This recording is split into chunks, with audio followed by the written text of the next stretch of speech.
So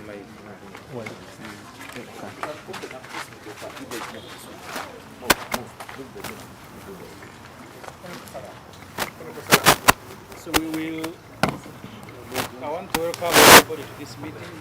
Our leader, Dr. Besigye, the acting president, who is also the Lord Mayor, colleagues.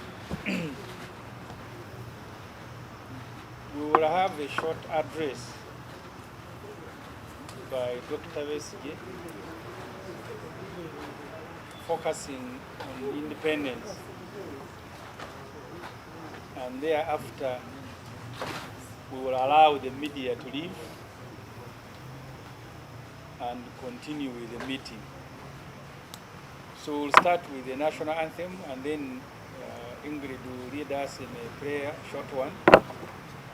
Thereafter, I will invite the acting party president, who will make a few remarks, and then invite Dr.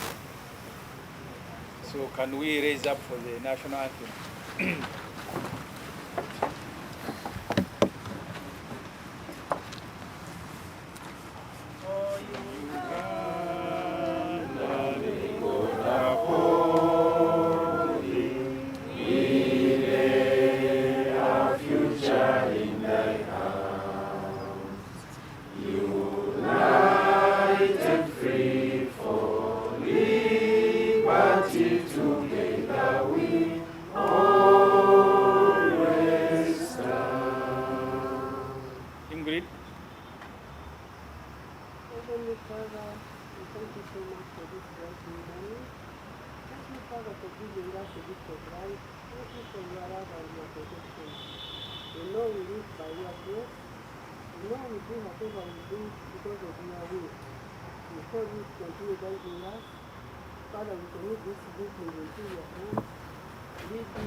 Amen.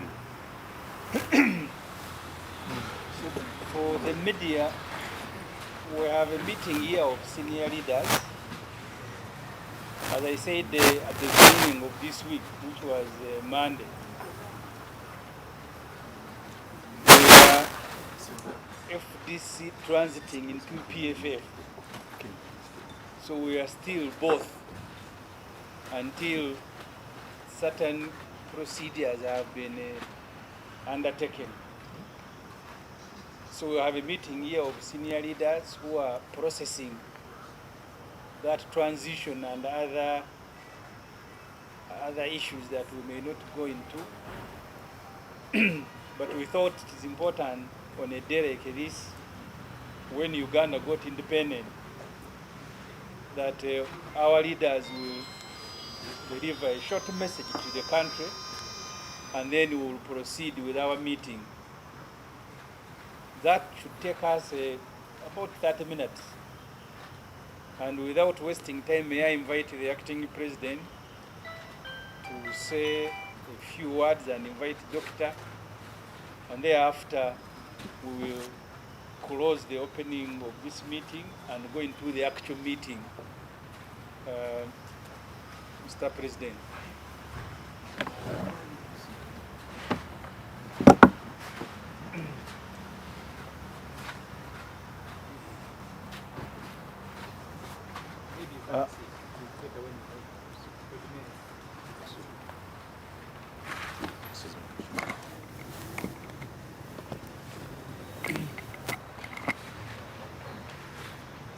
Just two issues, then I invite our patriarch here. One about the constitutional instability we are witnessing as a country. We decry this kind of situation since independence. Since 1962, we have not had a stable, durable, and functional constitution. For the last 62 years, we have had 6 constitutions. The one of 1962, one of 1966, 67, the unwritten one of Idi Amin, then the legal notice number 1 of 1986, which was also a constitutional instrument, and also the current one, 1995.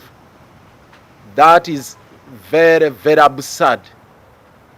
Ordinarily, we would be having only one constitution from the time we got independence, which of course would be amended with the time, because the constitution is an organic, document which moves with the times.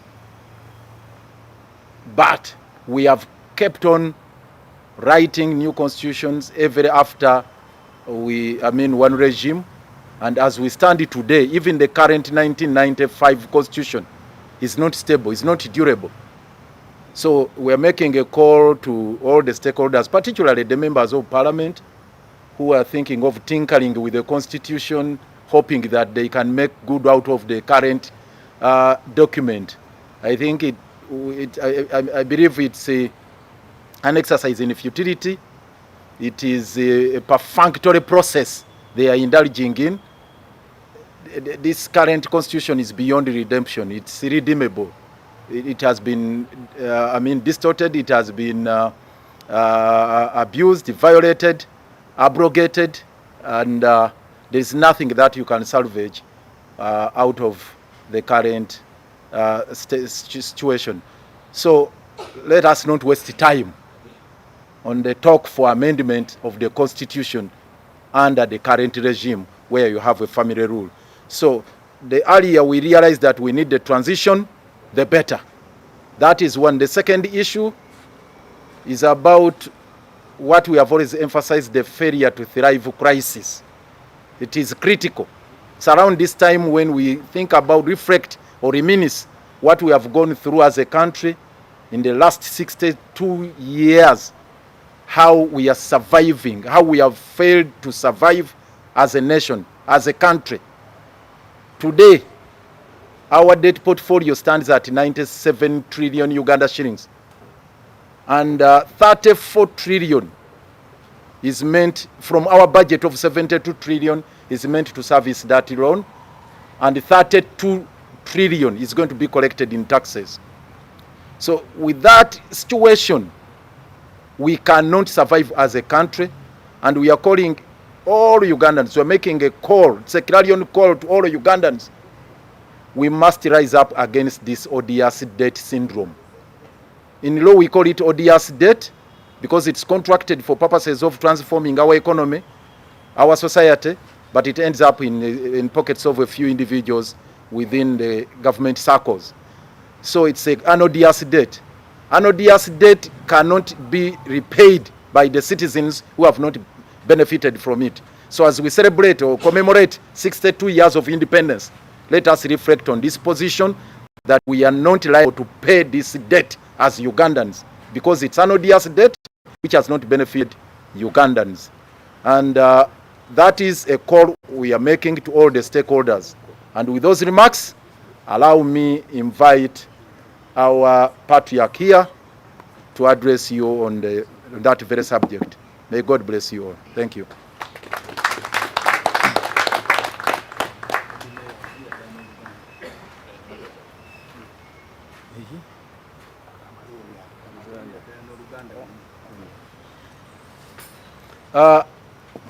Mufunze ensonga bbiri nti emyaka 62 gye tulimu kyenyamiza nti tetunnafuna ssemateeka wa muzinzi wa muggundu kwe tutambulira ng'eggwanga. Ate ng'eggwanga liteekeddwa okubeera ne bayita national ethos, national ethos zennono, ze values ezibeera mu ssemateeka. So Uganda tetulina values, tetulina ethos, tetulina nnono. N'olw'ensonga eyo tulina okutunuulira ki kye tuyiseemu ebbanga lino lyonna. Myaka 62 tubaddemu ne ssemateeka 6. Ow'e62 ye wa independence, ow'e66 ow'Obote gwe yaleeta, n'ow'e67 era gwe yaleeta, then n'ow'e77 wa Idi Amin atawandiikibwa, owa 86 wa Yoweri Kaguta Museveni legal notice number 1 wamu n'owa 95. Zezo constitutions 6 mu myaka 62. Ekyobulabe ennyo eri eggwanga nti twalibadde ne ssemateeka nga twamufuna omulundi gumu mu 62 nga tujja tumukyusa mu bukyusa ng'ensi endala bwe zize zikola, Amerika bwe zikola n'ewalala, nga kale tujja tumukyusamu nga atuuke n'omutindo. Naye tujja ffe ssemateeka nga tuzingako kati ekinyamiza nti n'owakaseera kano naye era ow''95 akulaga nti kyafuuka kiwongole tekiriimu makulu era tekirina kyekigasa ggwanga lino. Tuwulira bammemba ba paalamenti, tuwulira abantu bangi nnyo nga boogera ku electoral reforms bammawo baani ezo electoral reforms tezirina mugaso kyezigenda kukola nti wajja kubeerawo constitutional reforms. Kino ssemateeka waffe bwe kima kimotoka kyava dda ku mpagala toyinza kitereeza n'okipano beating n'okikuba fiira ne kiddawo ne kitereera. N'olw'ensonga eyo tuve ku bya electoral reforms oba constitutional reforms tulwane kukyusa kintu kyonna kyesegukkulula tulyoke tuwandiike ssemateeka obupya anaayimirira standing a test of time. Ekyokubiri y'ensonga ya debt crisis gye tulimu. Emyaka 62 we tutuukidde wano olwaleero nga debt crisis gye tulimu ebbanja lye bakibanja ya butabalika 97 naye nga obutabalika obwo 97 essente ezo zigenze nnyo mu nsawo z'abantu kinoomu abali mu gavumenti. National census yadde yafulumye mwalabye ebyabaddemu nga yadde mulimu ebirumira tebinnatereera bulungi naye n'ekifaananyi kye yajjeeyo n'eraga nti ng'eggwanga abantu abali mu below poverty line bangi batadde kale ku 42% naye ng'osanga areas ng'ezimu nga Karamoja eri 84% poverty level 84%. N'osanga nga Acholi sub-region ne bagamba bali ku 63% obwavu 63 Acholi sub-region ne bagenda mu Western Nile bali ku 67%. So obwavu obwo bufaanana bwe butyo tebusobola kuyimira tebusobola kucelebratinga independence mu mbeera efaanana bwetu. Kati ku trillion eza budget 34 za kusasula looni 34 amabanja naye ate nga ze tugenda okusolooza ziri 32 trillion 32 ze tugenda okusolooza ng'eggwanga. So kati eri eggwanga libeeramu omuzungu kyayita oba mu mateeka kye bayita odious debt nti nti mufunye loans okuva mu nsi ze mwewozeemu ate ensi ezo ne zibabanja naye ng'ate wansi ku ground bye zikoze tebirabikako. Naye etteeka ligamba nti singa mutuuka mu mbeera eyo mwe bannansi temuvunaanyizibwa kusasula ssente ezo, abazeewoze be balina okuvunaanyizibwa, abaziridde be baba balina okuvunaanyizibwa okuzisasula. So nga tujjukira emyaka 62 tufunvubire tusinziire tugambe nti abeewoze ssente lyaffe abamogejinze eggwanga lyaffe ne baleeta odious debt eri be baba basasula, si ffe bannayuganda n'abaana baffe n'abazzukulu baffe okusasula ssente ezo. N'ebigambo ebyo kampite mukadde waffe Dr. Kizza Besigye aba addressing.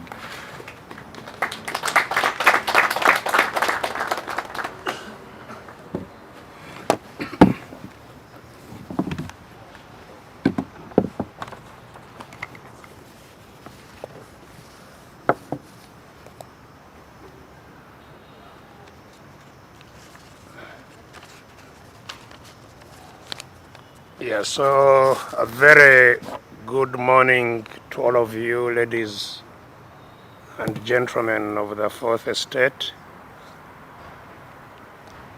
and the leaders who are gathered here. I have been asked to make brief remarks regarding what is happening today, the marking of 62 years of Uganda's independence. And that is what I am going to try and do. First, we've just come back from the West Nile, where on Monday we were celebrating the life of one of our colleagues who passed on, the Honorable John Drazua Rumadri and his late wife.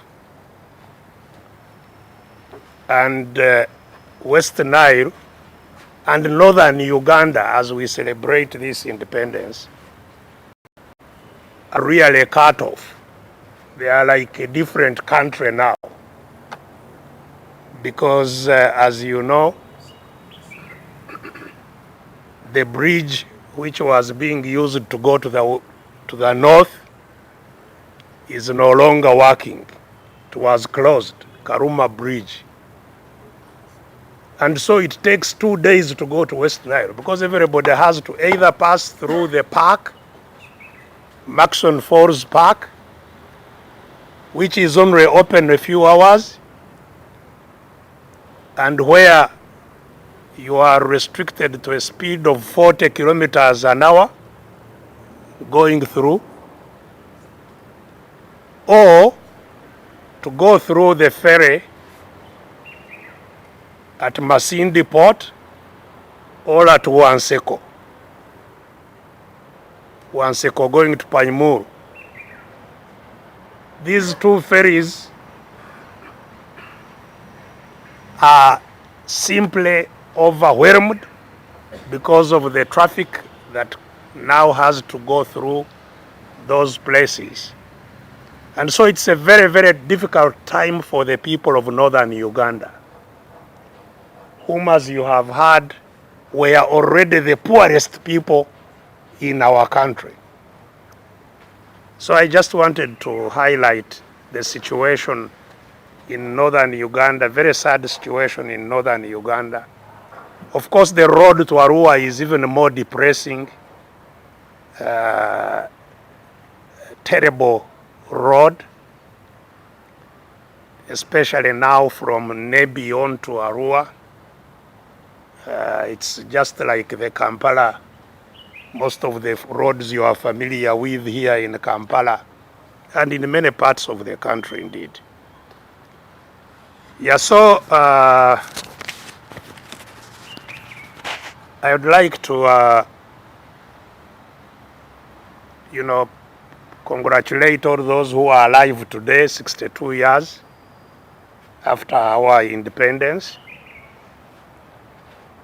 Every day in Uganda is a birthday for all those who are alive because it's very difficult to survive a day.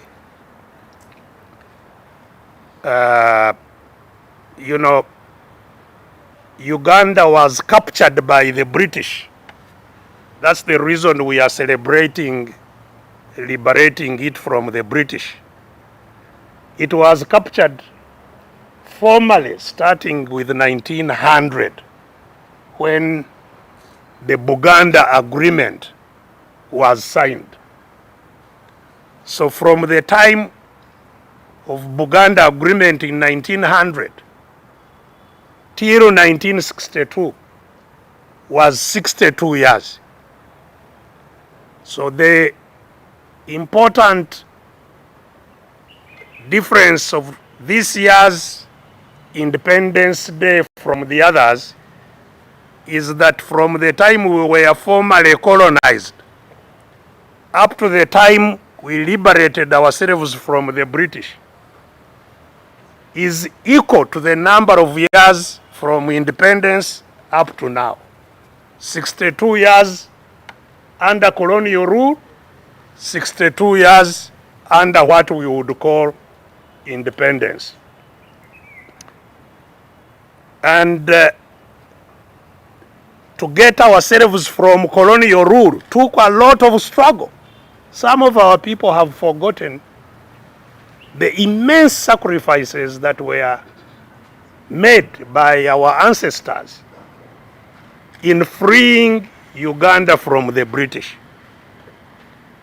It took a struggle, and a successful one at that. The struggle for independence was mainly to achieve three things.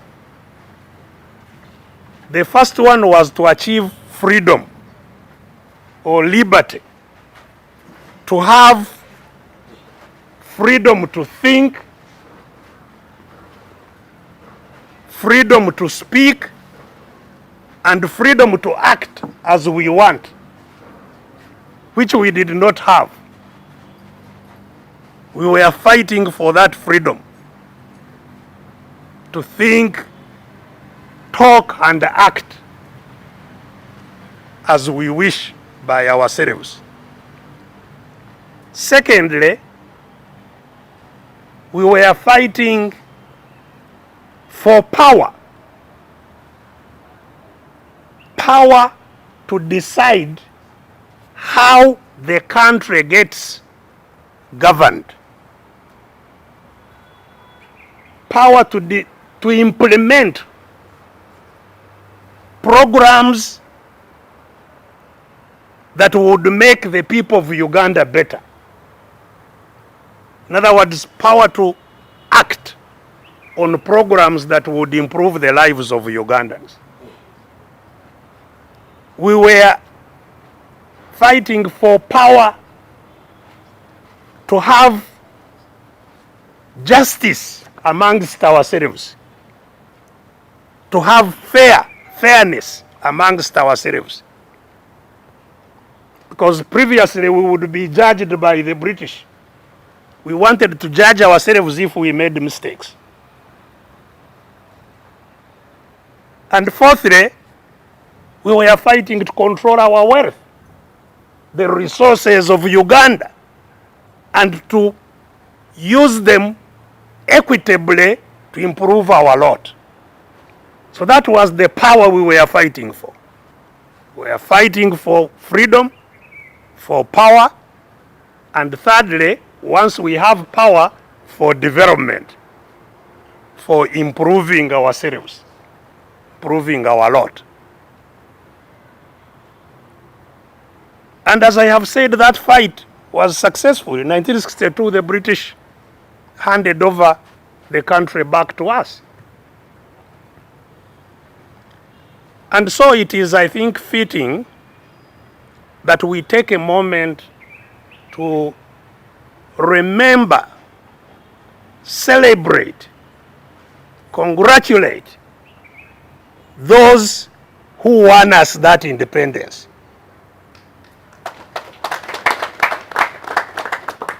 The activists who fought, the IK Musazis, the Augustine Kamias of those days, Abu Bakar Mayanjas, the Jole Jo Chiwanukas, the Beni Chiwanukas, the Milton Obotes, and many other activists that fought to free Uganda.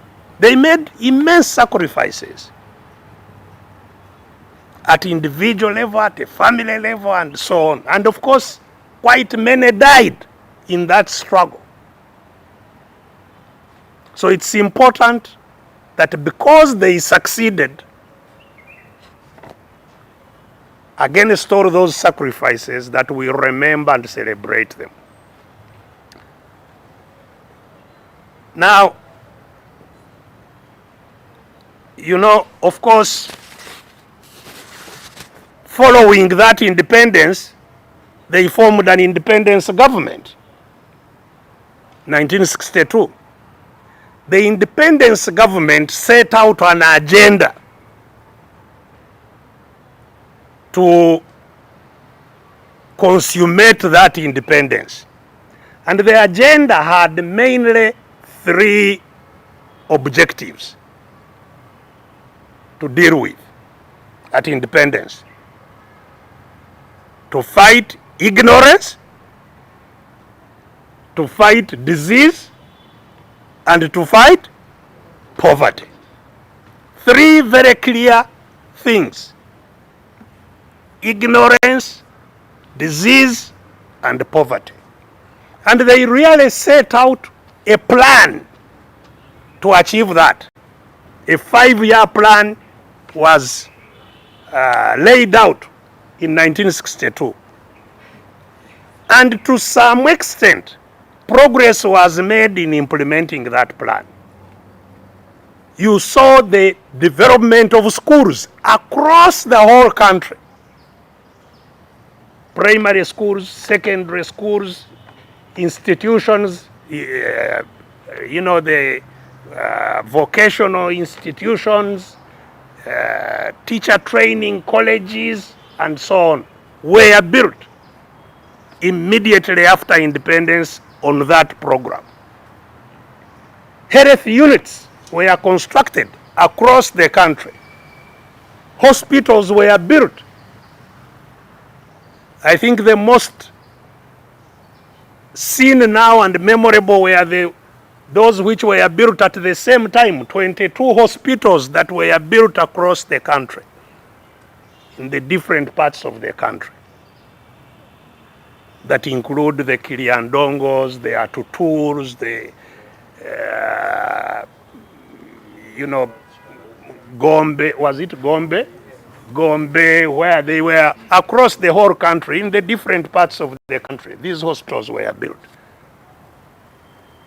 And other health facilities.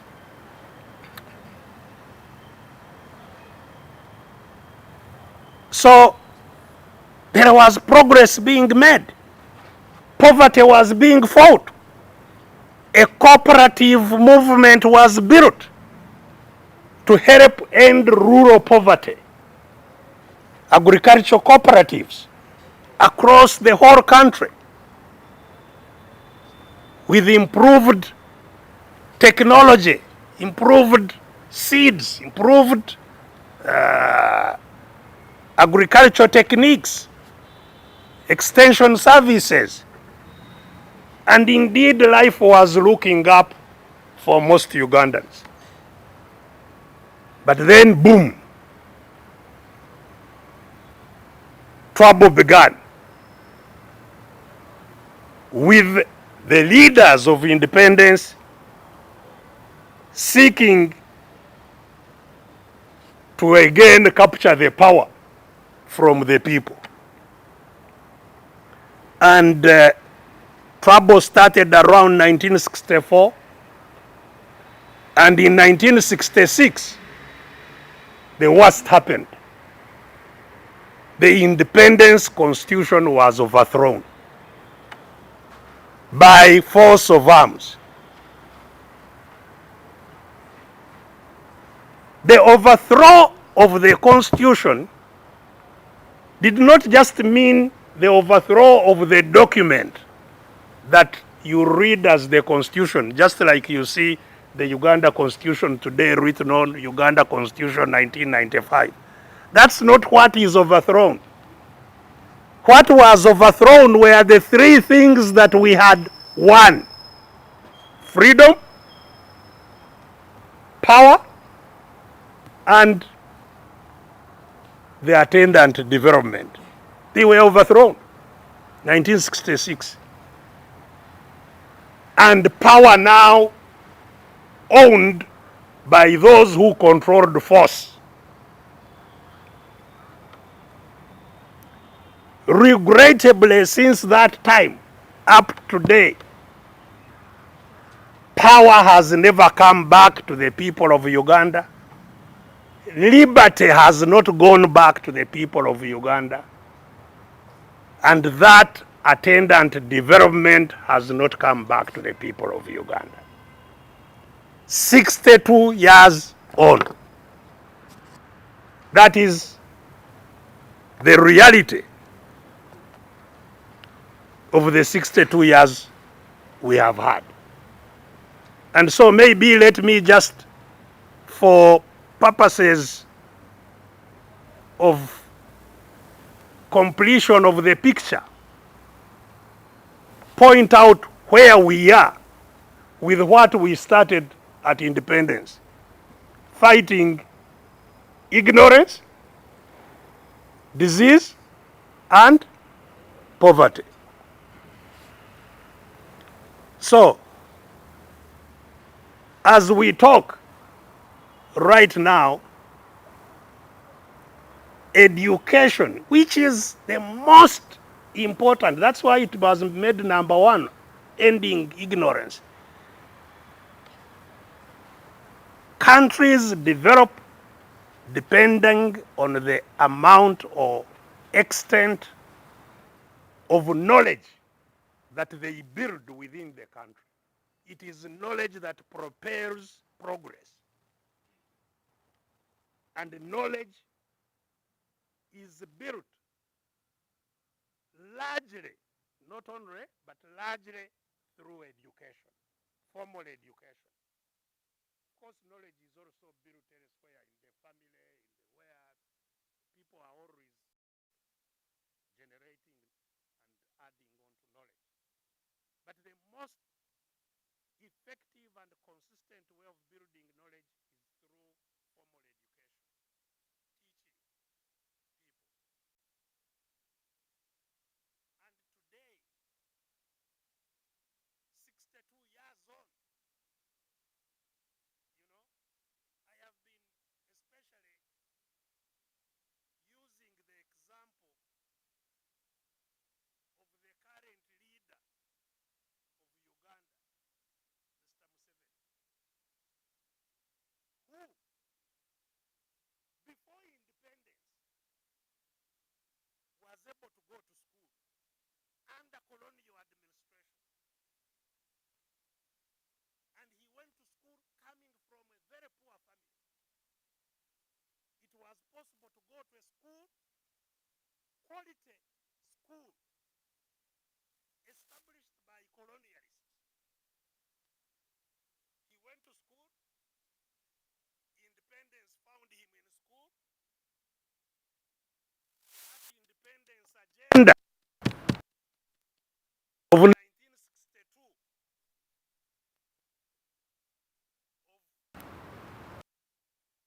of pushing education quickly found him and helped him to proceed in school. Went to one of the best schools, government schools, Ntare School.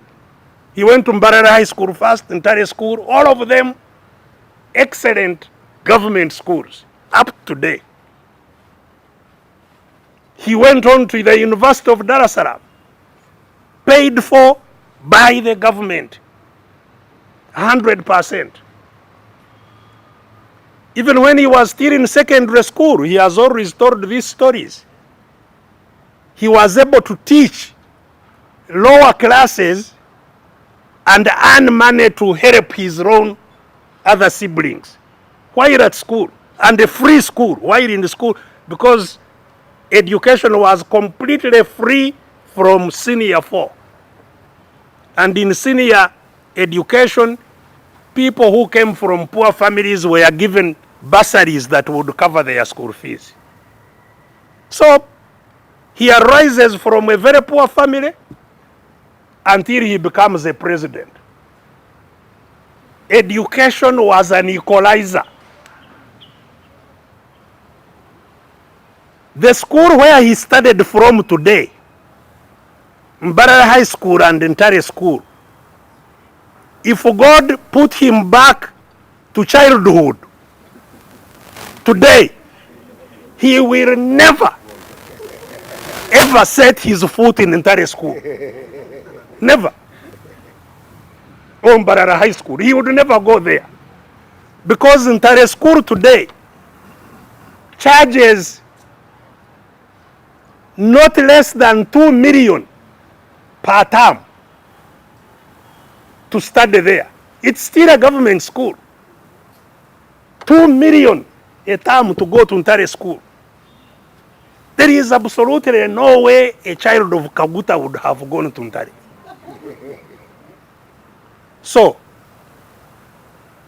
he has been in the government now for nearly 40 of the 62 years, 39 to be precise. 39 of the 62 years. That's 2/3. For 65% of the time of independence, he has been the leader. He has destroyed the possibility of people like him, poor people, ever getting education. Today, the reports are all over.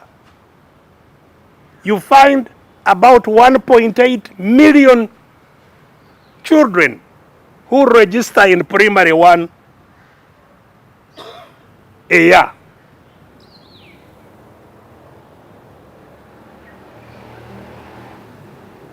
You know, about 700,000 gets to P7.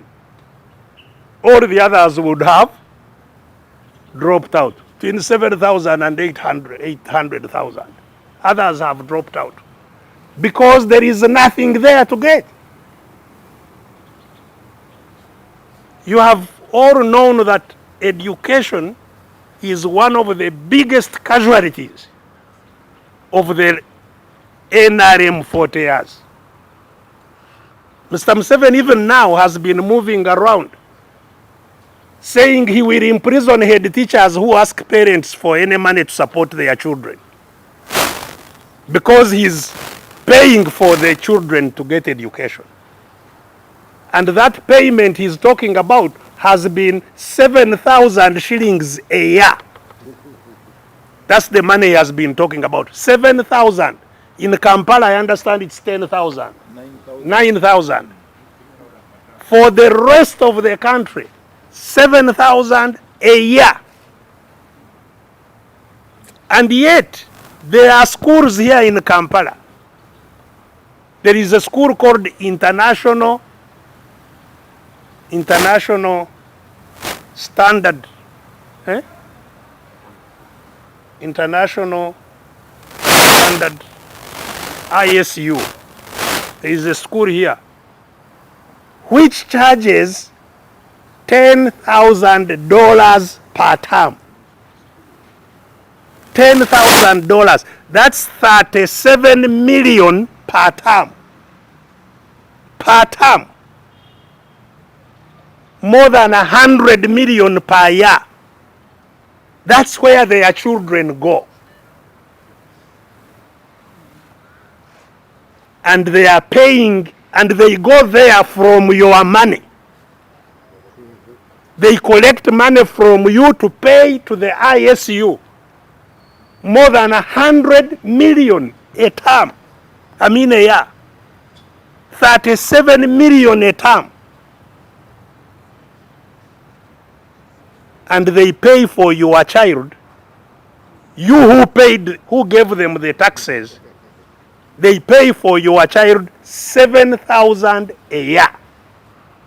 And order you not to add on.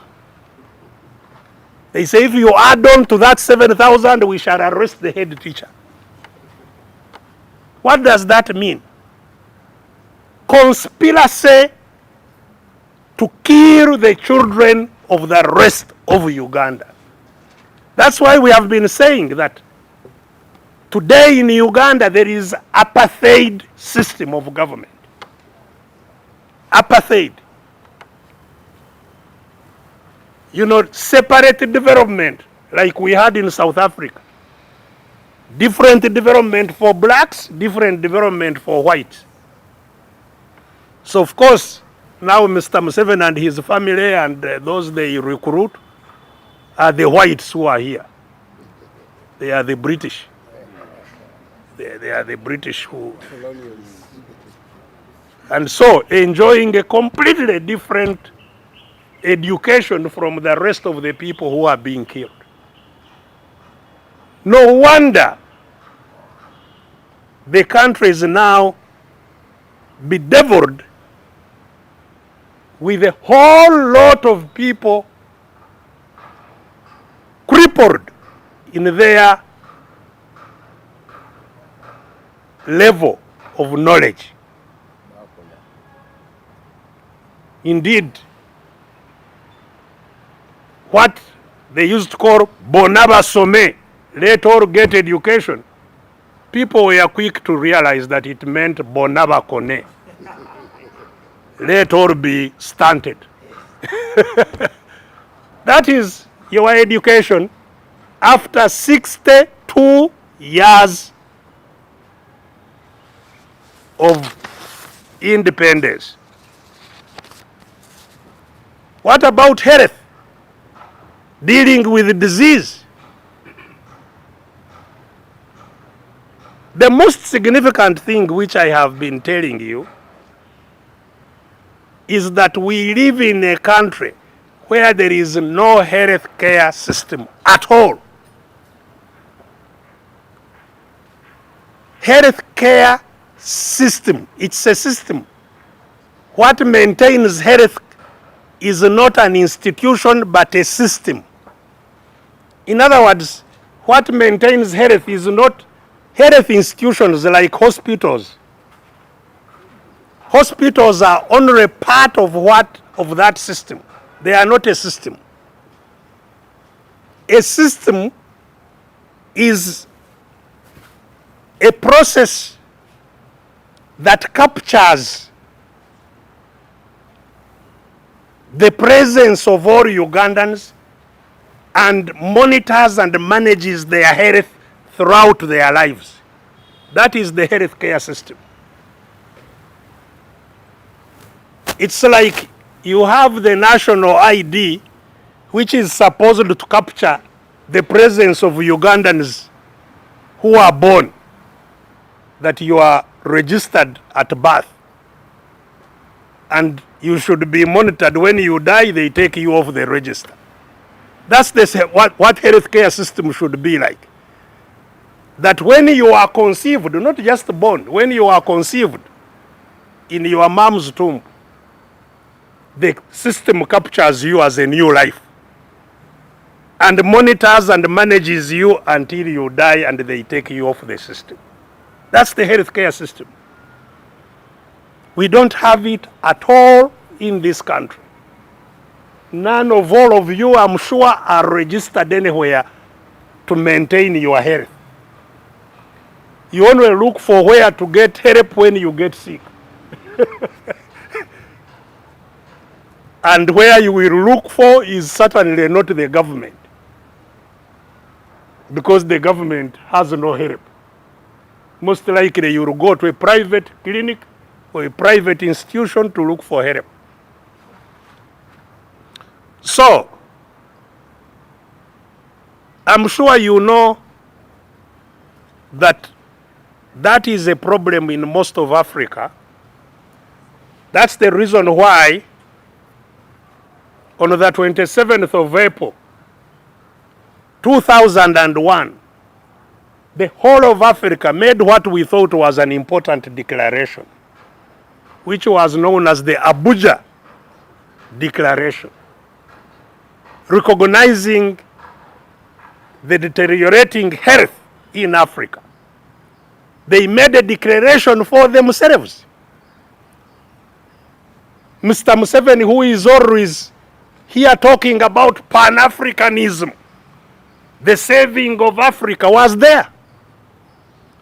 In that declaration, they all made a commitment that a minimum of 15% of national budgets will be set aside for health. 15%. The farthest, which happened, I think, only 1 year here in Uganda, under Museveni, the farthest they have allocated money for health was 7%. For the most part, including this year, it is 4% and below. They made the declaration. But when you hear him talking about Pan-Africanism, patriotism, love for Uganda, he makes a budget which he signs with 4% or less for the health of Ugandans. And as a result of that, the effects on our health are there for everybody to see. If you, by the way, before I go to the results, they also in 2003 made another big pronouncement for Africa. It was made in Maputo, called the Maputo Declaration, 2003 in July. And they, at that time, made that declaration for agriculture and food security, because hunger was one of the biggest, and continues to be one of the biggest problems in Africa. So they went to Maputo, Mozambique, and made a declaration that a minimum of 10% of national budgets must be committed to agriculture to ensure that there is food security. Again, in Uganda, I think at most they have been allocating 3% for agriculture. And they call proudly Uganda an agricultural country, committing 3% or less on the budget, on agriculture. So the effect of this on health is evident for everybody to see. 1 of every 3 children in our country is stunted. They are stunted. They have malnutrition. They are stunted. Malnutrition causes a condition called stunting. Stunting is, I think, in Uganda, what would be called really the real kukona. Abaana bakonye. Omu ku buli baana basatu boolengera mu ggwanga lino baakona. Tebafuna mmere ebasobozesa kubeerawo ng'abantu abalamu. Omu ku bantu abasatu. What is most critical, which every Ugandan needs to know, is that stunting is irreversible. Once you are stunted for life. So, 1 out of every 3 children under 5 years is stunted. And that's how it has been all these years. 1 of every 3. So the stunting is not only on the body, but even more importantly on the brain. So 1 out of every 3 people you see walking around is stunted. Bazingama.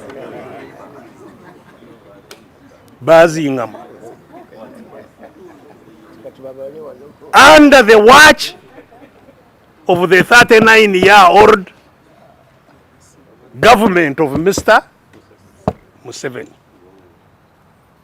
Because they even held a celebration soon to celebrate achievements. That is the achievement they have for people.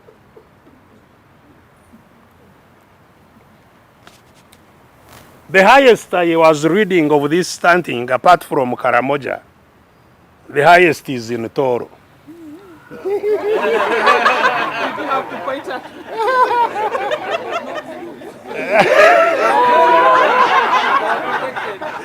You should lead the fight. Toro must lead the fight. The highest stunting is in Toro, apart from Karamoja. And we must congratulate the people of Teso. In spite of all the wars and suffering they have, that's where there is least stunting.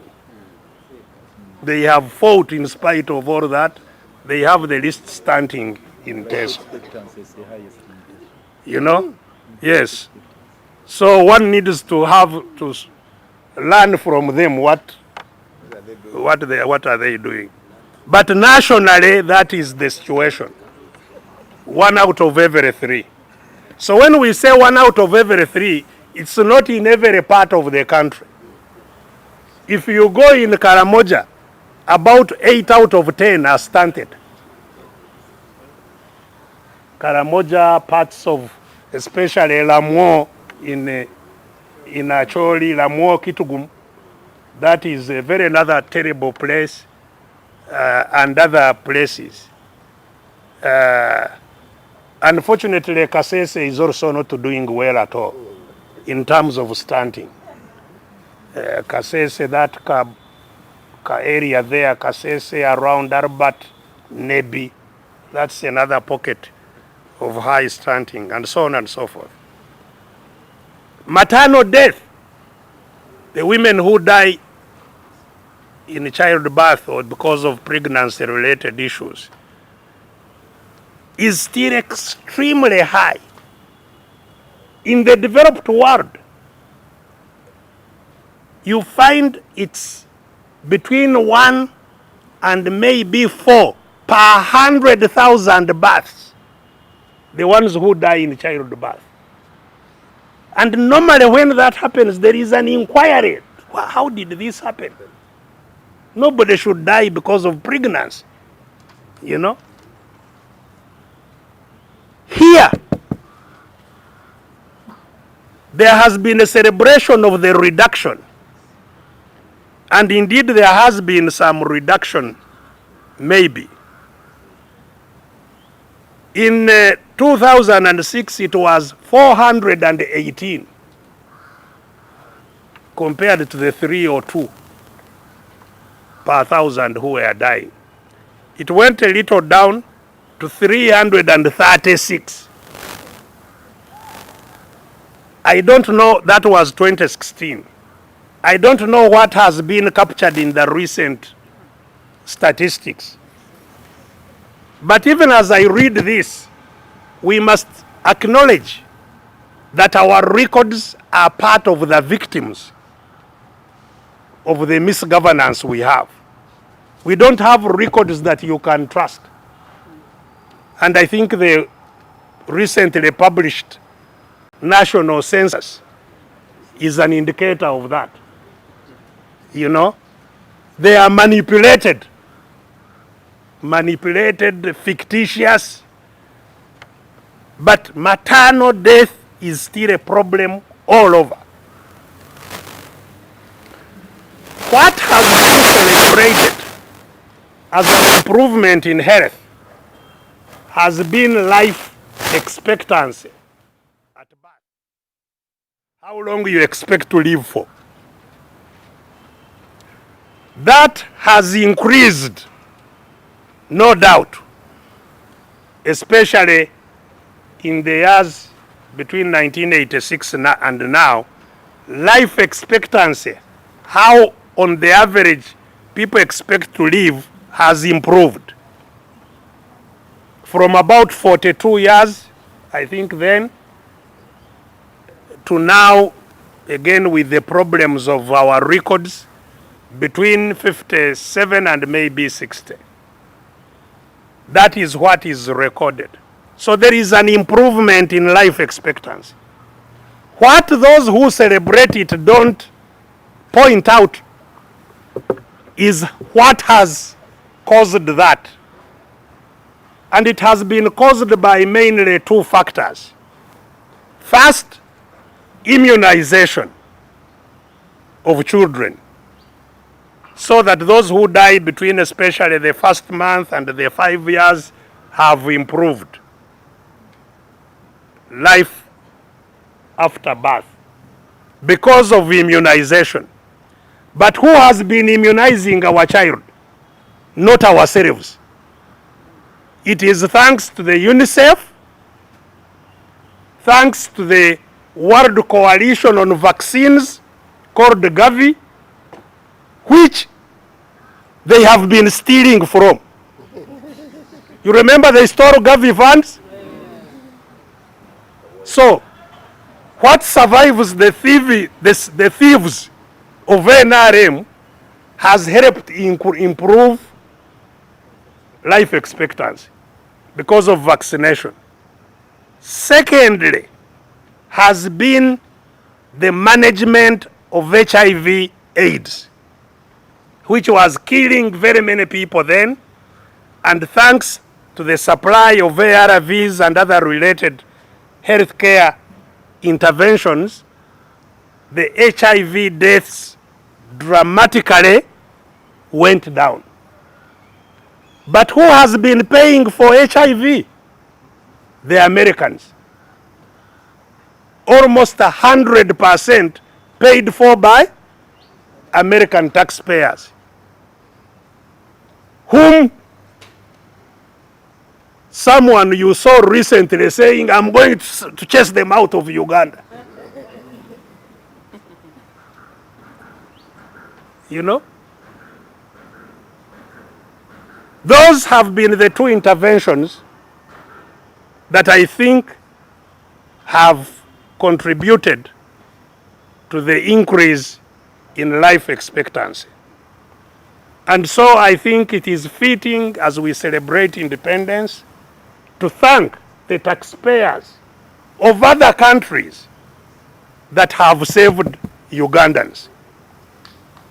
Yes, we must celebrate those who contribute to Gavi, who contribute to the immunization of Ugandans, and the international effort of UNICEF that coordinates it.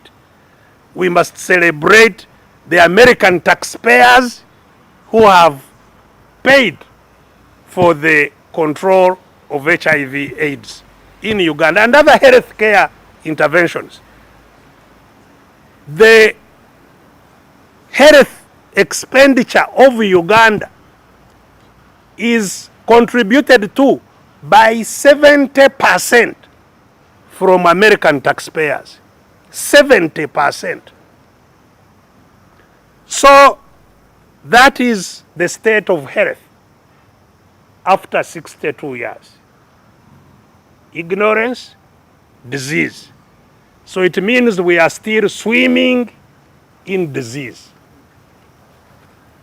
That is where we live. We live in disease because we have no health care system.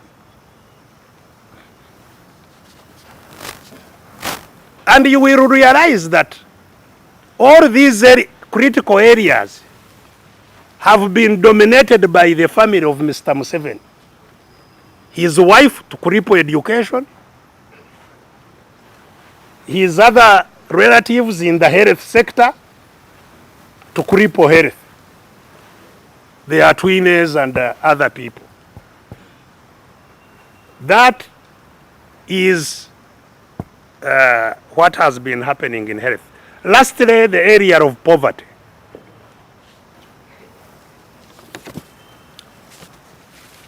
Poverty, we don't need to spend a lot of time on it. The Lord Mayor has already told you that the poverty rates in Uganda are more than 40%. Incidentally, there is a lot of debate on where the line of poverty rests. Some people even still use $1 as the poverty line. They say only those below $1 income, those who get less than $1 are poor. But what is $1? 3,700 shillings. Generally now it is agreed that those below $2.5 today are in extreme poverty.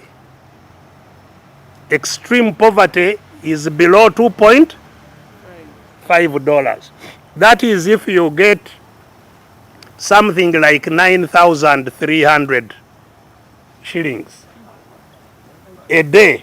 If you live on 9,300, you are living in extreme poverty. Are we together?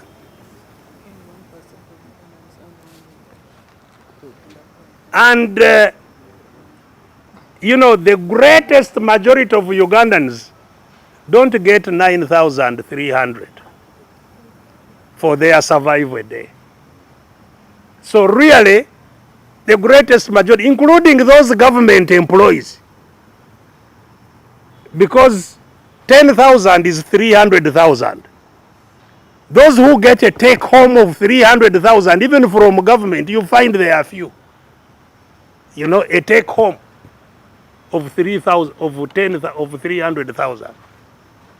So we don't need to dwell on the poverty situation.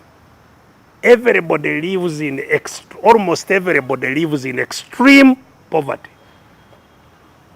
After 62 years, Uganda is still ranked among the highly indebted, poor countries, HIPIC, they call them HIPIC, highly indebted poor country, after 62 years of independence. And of course, you might have heard Mr. Museveni among his celebrations. They don't talk about the condition of people. They talk about condition of industries. I don't know, roads or power or what, as what is development, not human development. They talk about GDP, not what the person has to survive. GDP is what they call gross product in the country. That is a very, very, confusing and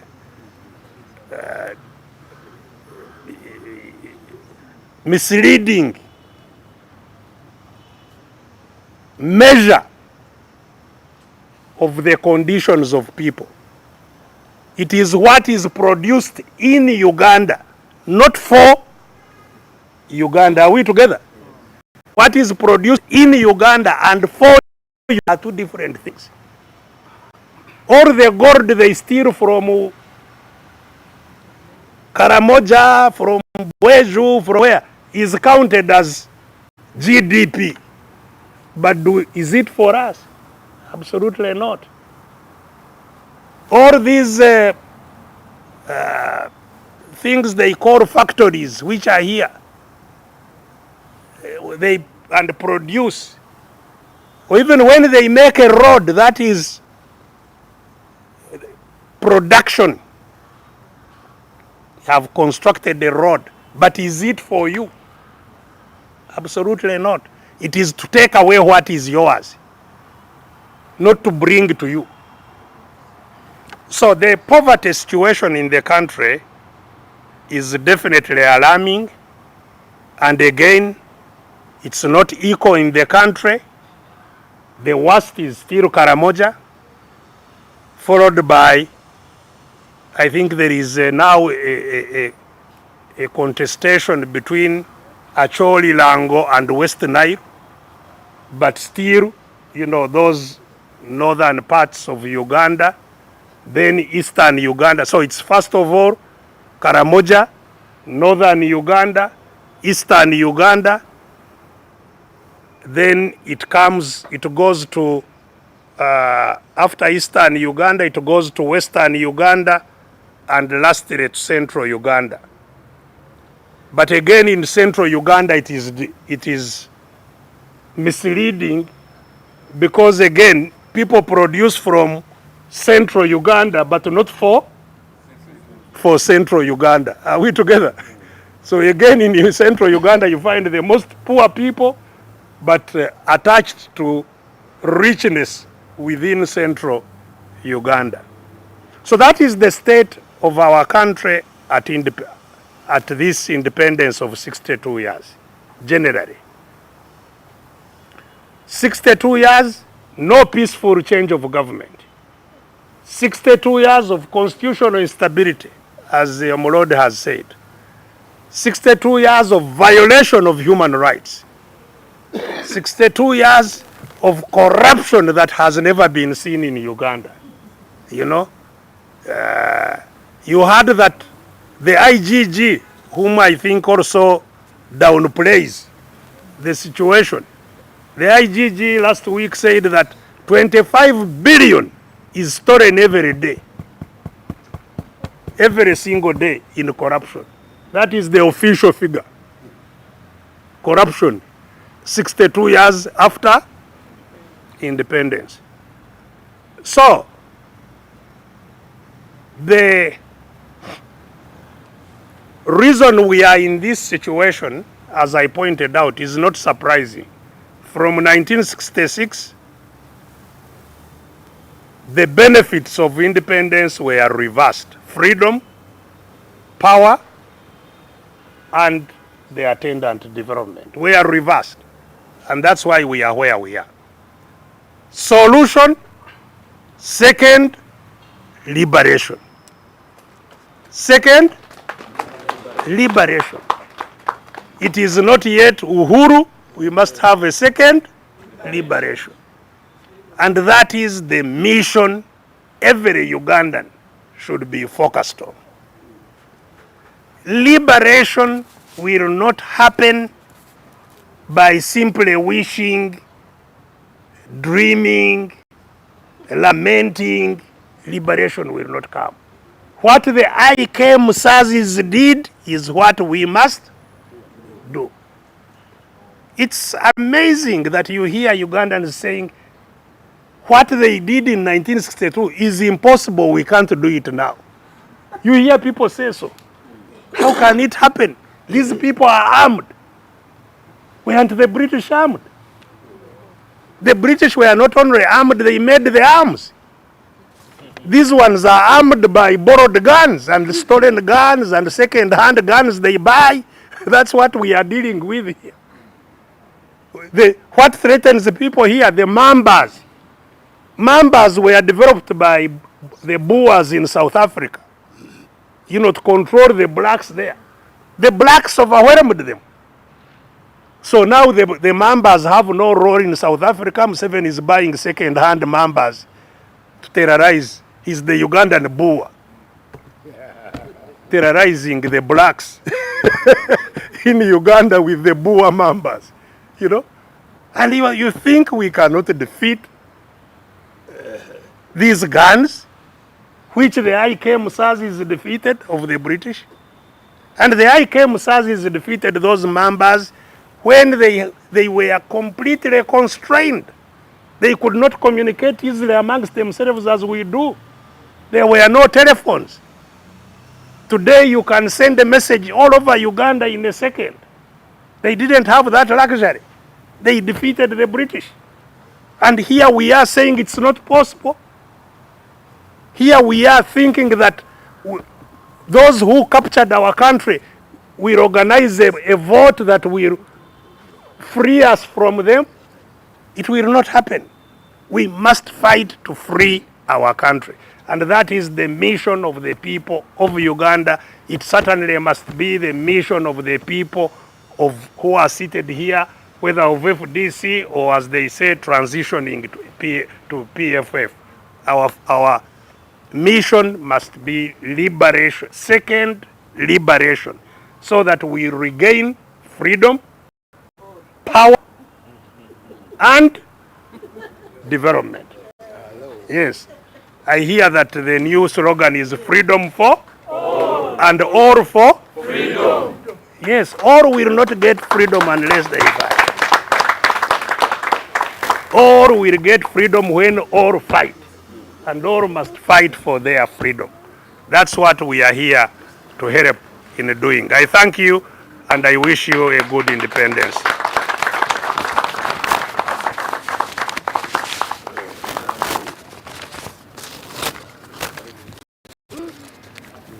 Those are too many words that cannot be put in Uganda. So the people, how does one summarize that?